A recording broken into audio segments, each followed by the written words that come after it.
Ndugu wapendwa,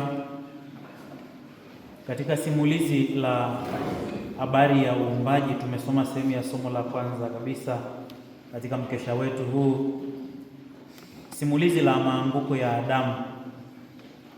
Anayeumbwa wa kwanza anakuwa wa kwanza kushawishika, lakini ili kuondoa hatia yake, huyu anayekuja kama mwana mpendwa wa Baba, mkuu kuliko viumbe vyote, Kristo, ili kwake kila goti lipigwe na kila ulimi umkiri, anaondoa hatia ya yule wa kwanza ambaye baada ya kupokea ujumbe ama neno la Mungu, badala ya kutokutii Mungu anayemwambia usile, ambapo ananyoosha mkono wake na kuchuma katika matunda baada ya kishawishi cha mwenzake Eva.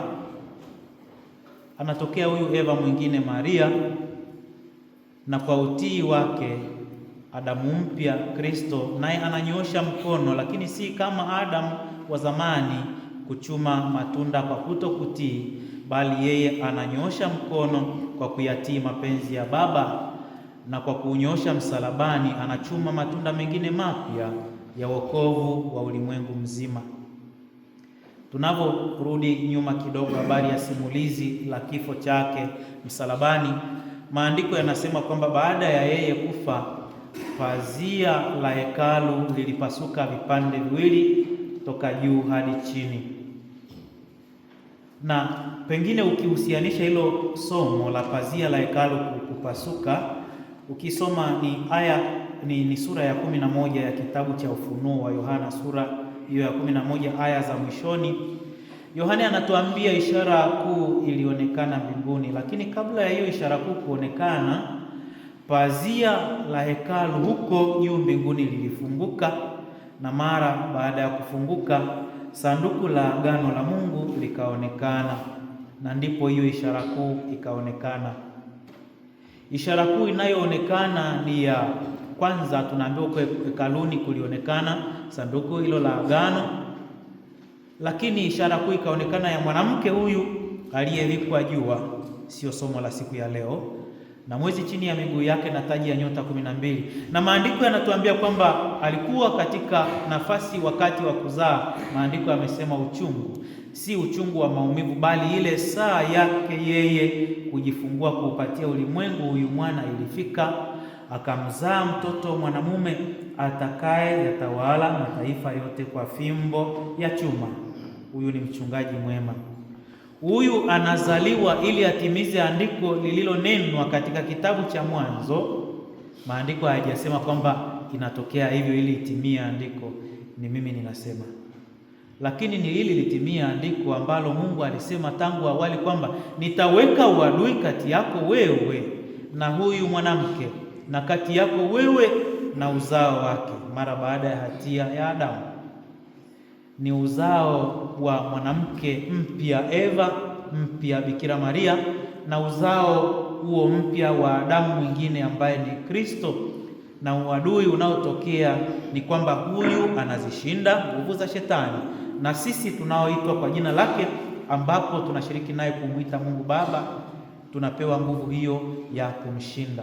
Na nguvu ya kwanza kushinda Shetani ni huko kukishinda kifo, huko kushinda mauti. Mahali pengine tunasoma mauti,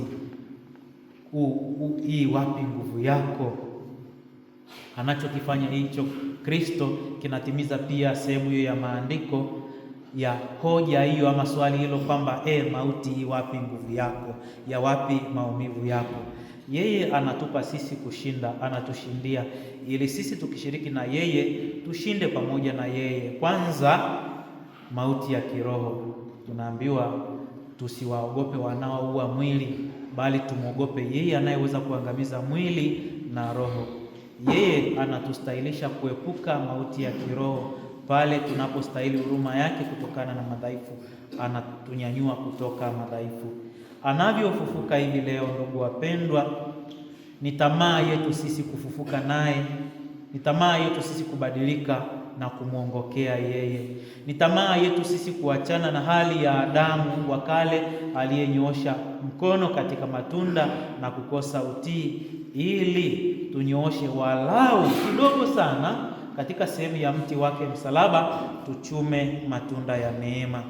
Tunaomba hiyo neema yake ya ufufuko ifanye kazi ndani mwetu kila mmoja, ili tustahilishwe kuchuma katika matunda yake, na tustahilishwe pia kuitwa wana pamoja na yeye huyu mwana wa Mungu, ili tustahilishwe pamoja na yeye kuusulubisha pamoja naye utu wa kale, ambapo tumesoma katika lile somo la waraka kwa Warumi, tumelisikia tuusulubishe utu wa kale na tuuvae utu mpya, ambapo mahali pengine Paulo anatuambia ni utu ulioumbwa kwa namna ya Mungu katika utakatifu na kweli.